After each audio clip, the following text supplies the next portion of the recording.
Նայում ենք հոգևորականը, ասենք թե ինչ որ մի թարս բան ասողին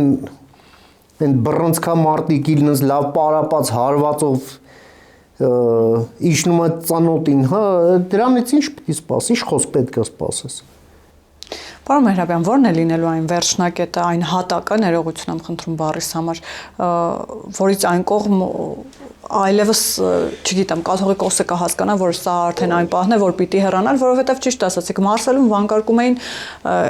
անամոթ հեռացիր, եպիսկոպոսները արդեն այդ պահանջն են ձևակերպել, նաև arczepiskopos Միրզախանյանը մեր տաղավարում էր եւ ասաց, որ վարչապետը պատրաստակամություն է հայտնել ընդունել ամենայն հայոց կաթողիկոսի նրա հետ քննարկել իր հանգստի գնալու այդ մեխանիզմները։ Պատվով ընդ որում, հանգստի գնալու, այո։ Հիմա էլ որովհետեւ դա բոլորիս պատիվն է, կրկնում եմ։ Դե հիմա ասում եք, ես դատելով այս ամենին, այս ամենից ինչ տեղի է ունենում, այս ինչն է որ Նույն հարգարժան Սրբազան հայրը Վազգեն arczepiskopos Միրզախանյանը, նաև որի հետ ես զրուցեցի, ընդ որում թե եթերում, թե եթերից դուրս, նա մեծ ջանք է գործադրում եւ մեծ խիզախություն է դրսեւորում իրենց անուններով կոչելու։